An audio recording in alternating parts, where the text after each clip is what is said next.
Assalamualaikum warahmatullahi wabarakatuh. Perkenalkan, nama saya Zahran Azaria Anfaya dengan NIM 241153105. Pada video kali ini, saya akan menjelaskan sekaligus mendemonstrasikan aplikasi Minitrav, yaitu sebuah aplikasi pemesanan hotel dan tiket perjalanan yang dibuat menggunakan bahasa pemrograman Java dengan menerapkan konsep-konsep pemrograman berorientasi objek. Aplikasi Minitrav ini dibuat untuk memudahkan pengguna dalam melakukan pemesanan, baik itu hotel dan tiket perjalanan dalam satu sistem yang terintegrasi. Selain itu, aplikasi ini juga bertujuan untuk mengimplementasikan konsep-konsep PBO seperti class, object, encapsulation, inheritance, abstraction, implementation, design pattern, dan lain sebagainya dalam sebuah aplikasi nyata. Untuk itu, langsung saja ke bagian pembahasan dan demonstrasi aplikasinya. Baiklah, sebelum saya menjelaskan dan mendemonstrasikan aplikasi ini, saya akan terlebih dahulu menjelaskan fitur-fitur apa saja yang ada pada aplikasi ini. Yang pertama adalah registrasi dan login pelanggan. Yang kedua, pengelolaan data hotel dan data perjalanan. Yang ketiga, pemesanan produk perjalanan, baik itu hotel maupun tiket perjalanan. Yang keempat, perhitungan total harga secara otomatis. Yang kelima adalah riwayat pemesanan pelanggan. Baik, langsung saja kepada demonstrasi. Yang pertama, untuk memulai aplikasi ini, kita akan terlebih dahulu masuk ke halaman login. Pada halaman login ini, akan diminta dua data inputan, yaitu username dan password pengguna yang sudah didaftarkan. Jika belum pernah melakukan pendaftaran, di sini juga terdapat tombol register untuk melakukan pendaftaran terlebih dahulu. Jika kita klik, maka akan diarahkan ke halaman registrasi akun. Nah, pada halaman registrasi ini juga diminta beberapa data inputan seperti nama, email, nomor HP, username, dan password yang akan digunakan. Nah, pada halaman register ini juga sudah menerapkan exception handling. Jadi, jika kita klik tombol register sebelum mengisi semua data, maka akan muncul pesan error seperti nama tidak boleh kosong. Dan juga semuanya. Lalu kita harus mengisinya, misalnya Zahran Azaria. Kita isi emailnya, Zahran. Jika kita klik, akan muncul pesan lagi format email tidak valid. Karena pada bagian email ini yang diminta adalah kombinasi uh, string seperti ini serta harus memuat karakter @ serta titik seperti format email pada umumnya. Lalu pada nomor HP, karena tipe datanya integer, kita harus memasukkan angka. Jika kita coba memasukkan tipe data selain integer, kita coba register, maka akan muncul lagi pesan nomor HP harus angka. Kita perbaiki. Lalu, pada bagian username, kita bisa isi, misalnya Zahran. Lalu passwordnya kita isi bisa 3 angka saja atau 3 huruf, kita klik. Akan muncul lagi pesan peringatan bahwa password itu harus minimal 6 karakter. Tes. Kita klik register. Nah, karena sebelumnya sudah dilakukan pendaftaran akun dengan nama username yaitu Zahran, maka akan muncul lagi pesan yang mengatakan bahwa username atau email sudah terdaftar. Jadi pada aplikasi ini tidak diperkenankan memiliki username yang sama. Oleh karena itu kita harus mengganti username-nya menjadi Zahran 2. Kita coba lagi. Maka di sini akan muncul pesan register berhasil dan kita akan diarahkan ke halaman login ketika klik tombol OK. Kita akan diarahkan ke halaman login. Nah, di sini kita akan melakukan login dengan username yang sudah kita daftarkan tadi. Kita masukkan.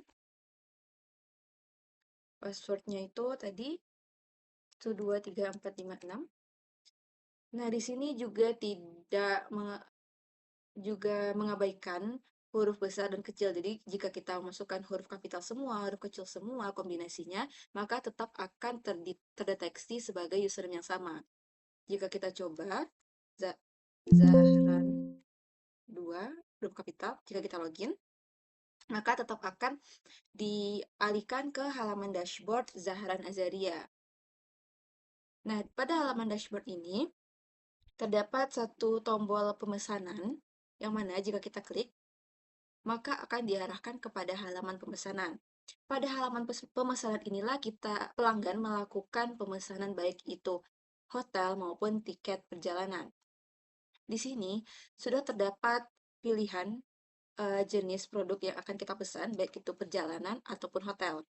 Di sini jika kita klik hotel, maka pada bagian produk akan muncul saja hotel-hotel yang sudah diinputkan. Jika kita klik perjalanan, maka akan muncul produk data-data tiket perjalanan. Nah, di sini saya memakai 3 jenis produk perjalanan, yaitu pesawat, kereta, dan kapal. Nah, untuk pesawat sendiri itu saya letakkan harga 700.000 dengan defaultnya kemana saja itu 700.000 jika menggunakan pesawat, dan untuk kereta defaultnya itu 200.000, dan untuk kapal itu 300.000. Lalu, jika kita klik perjalanan, maka akan muncul tipe produk-produk yang disediakan. Misalnya saya pilih pesawat dari Jakarta ke Malaysia seharga 400.000. Jika diklik, kita akan diminta untuk memasukkan jumlah tiket yang akan kita pesan. Misalnya kita pesan 2, otomatis pada bagian total ini akan muncul langsung total harga yang harus kita bayarkan yang berasal dari perkalian antara harga produk serta jumlah yang ingin kita pesan. Lalu kita klik pesan, akan muncul pop-up pesan pemesanan berhasil. Lalu rekap atau riwayat pemesanan kita tadi akan masuk ke dalam tabel ini yang memuat ID, jenis, jumlah, dan total. Nah, ID ini dibuat secara otomatis agar setiap pengguna itu tidak memiliki ID yang sama. Selanjutnya di sini, jika kita hanya memilih produk saja tanpa memasukkan jumlah, jika kita klik pesan, maka juga akan muncul pesan input tidak valid. Jadi ada input yang kurang seperti jumlah tadi. Lalu, jika kita ingin memesan hotel saja, kita akan pindah ke hotel. Di bagian produk akan berubah pilihan-pilihan hotel yang sudah ditambahkan. Nah, pada bagian hotel ini barulah bisa kita inputkan harga sesuai dengan keinginan admin. Seperti misalnya Aston Jakarta harga 1 juta, Santika 150.000, dan lain sebagainya. Misalnya kita pilih Aluf Jakarta dengan harga 1 juta, lalu kita klik, jumlahnya itu ada 2, otomatis totalnya juga sama akan muncul secara otomatis hasil perkalian dari jumlah dan harga produk. Kita klik pesan, lalu pemesanan kita tadi juga akan masuk ke dalam tabel ini. Lalu kita juga bisa menghapus pemesanan yang sudah kita lakukan dengan cara memilih baris yang akan kita hapus, lalu kita klik tombol hapus. Maka riwayat pemesanan kita tadi akan terhapus. Namun jika kita belum memilih baris, lalu kita klik hapus, akan muncul pesan pilih baris yang ingin dihapus. Baik, selain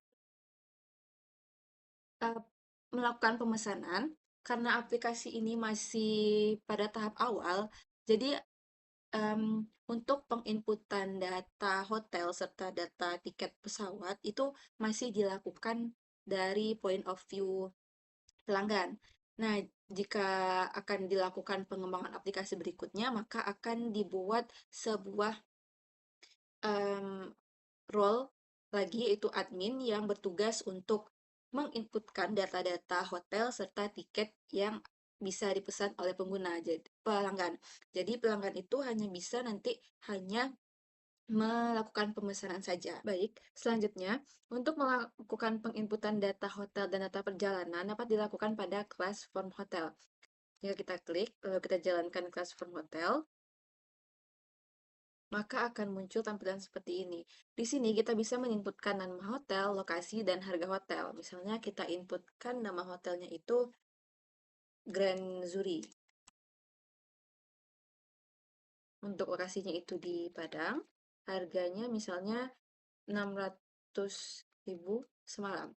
Lalu kita klik tambah, akan muncul pesan berhasil, dan hotel yang kita tambahkan tadi akan masuk ke dalam daftar tabel ini.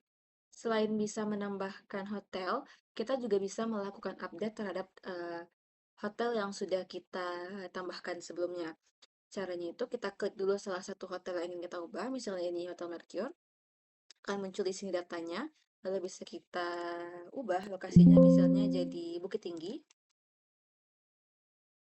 lalu kita klik update, maka akan muncul pesan data berhasil diupdate, kita cek, maka di sini untuk Hotel Mercure lokasinya sudah berubah menjadi Bukit Tinggi. Selain itu, kita juga bisa menghapus salah satu hotel ini, misalnya kita klik Grand Zuri, lalu kita klik hapus. Maka data Hotel Grand Zuri tadi akan terhapus. Selain bisa menginputkan data hotel, kita juga bisa menginputkan data tiket perjalanan. Di sini, kita bisa menjalankannya pada form perjalanan. Jika kita run, maka kita akan diarahkan ke halaman pengisian data tiket perjalanan. Di sini, terdapat 3 jenis transportasi, yaitu pesawat, kereta, dan kapal. Nah, untuk masing-masing jenis transportasi ini sebenarnya sudah disetting harga defaultnya untuk pesawat berapa, untuk kereta berapa, dan untuk kapal berapa. Misalnya seperti ini, maka akan muncul harga default dari kapal. Namun, kita tetap bisa melakukan penyesuaian harga. Misalnya kita ubah di sini 200.000, ada yang kosong, berarti kita tambahkan kapal dari, misalnya masih sama, dari Bakauheni ke Merak, kita tambah, maka data berhasil ditambahkan dengan harga kapal yang sudah kita sesuaikan tadi. Nah, begitupun dengan pesawat dan kereta. Sebenarnya sudah di-set harga awalnya itu untuk pesawat 500.000. Tapi kita masih bisa menyesuaikannya. Misalnya kita untuk asalnya itu dari Padang, dari Jakarta ke Makassar misalnya. Di sini sebenarnya sudah terdefault harga 500.000, namun kita masih bisa menyesuaikannya. Misalnya kita ubah jadi 800.000, lalu kita tambah, maka tetap akan masuk ke tabel dengan harga yang sudah kita sesuaikan. Kita juga bisa melakukan update dengan cara yang sama seperti pada form hotel tadi. Kita klik salah satu baris, lalu bisa kita update harganya, misalnya kita ubah jadi 700.000, klik update, maka data berhasil diupdate. Kita cek pesawat dari Jakarta ke Pekanbaru, harganya sudah berubah jadi 700.000. Nah, kita juga bisa menghapus datanya. Kita klik lagi salah satu baris, lalu kita klik hapus. Maka data pesawat tadi juga sudah berhasil terhapus.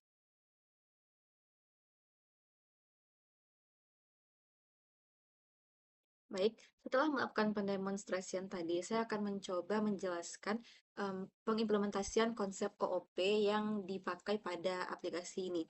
Yang pertama, ada singleton pattern yang saya implementasikan pada kelas database. Jadi, pada kelas database ini, hanya ada satu koneksi database selama aplikasi ini berjalan untuk mencegah pembuatan koneksi database yang tidak efisien. Lalu untuk konsep OOP yang berikutnya adalah enkapsulasi. Nah, enkapsulasi ini diterapkan dengan cara menyembunyikan data-data menggunakan modifier private dan menyediakan getter untuk mengakses data tersebut. Hal ini diterapkan agar data itu tidak bisa diubah secara langsung dari luar kelas. Contohnya, pada kelas perjalanan, di sini semua atributnya dibuat private dan untuk mengaksesnya dapat diakses melalui metode getter. Selanjutnya, untuk konsep OOP berikutnya adalah inheritance. Inheritance atau pewarisan digunakan pada hubungan antara kelas pengguna dan kelas pelanggan. Nah, di sini pada kelas pelanggan itu mewarisi atribut dan metode dari kelas pengguna sehingga data-data umum seperti ID pengguna, nama, email, dan nomor HP itu tidak perlu ditulis ulang pada kelas pelanggan. Selanjutnya itu ada polimorfisme yang diterapkan melalui penggunaan interface produk perjalanan yang diimplementasikan oleh kelas hotel dan juga kelas perjalanan. Konsep selanjutnya yaitu abstraction yang diterapkan pada kelas pengguna. Nah, pada kelas pengguna ini merepresentasikan gambaran umum seorang pengguna sistem tanpa detail yang spesifik. Jika nanti ada kelas admin, itu juga bisa mengextend abstrak kelas pengguna ini. Lalu berikutnya ada implementation, itu pada interface produk perjalanan, digunakan sebagai kontra untuk semua produk yang bisa dipesan pada aplikasi dan hanya mendefinisikan metode penting tanpa implementasi. Jadi untuk menghitung total, uh, baik itu hotel dan perjalanan, bisa mengimplementasikan interface produk perjalanan ini. Selanjutnya itu ada builder pattern. Nah, builder pattern ini digunakan pada kelas pembuat pelanggan dan pembuat perjalanan. Ini digunakan untuk mempermudah pembuatan objek yang memiliki banyak atribut dan menghindari konstruktor dengan banyak parameter. Jadi dalam membangun objek itu lebih efisien.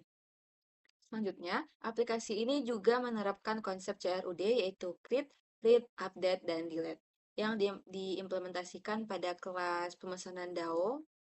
Semua DAO ini juga menerapkan fitur CRUD sebagai fitur utama untuk mengelola data pelanggan, data hotel, perjalanan, dan pemesanan.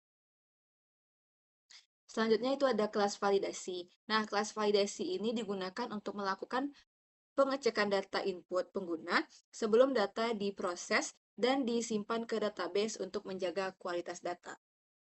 Di sini juga terdapat kelas generator ID untuk menghasilkan ID unik, baik itu pelanggan, perjalanan, hotel, dan pemesanan menggunakan sistem current time list agar setiap pemesanan itu tidak memiliki ID yang sama.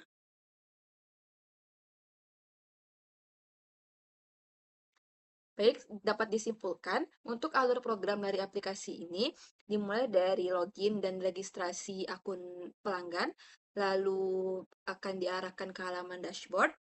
Lalu setelah berhasil login dan diarahkan ke halaman dashboard, bisa melakukan pemesanan produk, baik itu hotel atau perjalanan. Lalu pelanggan juga bisa melihat daftar pesanan, selanjutnya bisa menghapus pemesanan dan mengupdate pemesanan. Dan untuk pengelolaan data itu untuk sekarang masih simulasi admin, masih dilakukan dari pelanggan, namun bisa dikembangkan untuk menambahkan role lagi yaitu role admin. Baik, sekian penjelasan dan pendemonstrasian aplikasi yang saya buat untuk memenuhi uh, tugas akhir praktikum pemrograman berorientasi objek. Jika ada kesalahan mohon dimaafkan. Assalamualaikum warahmatullahi wabarakatuh.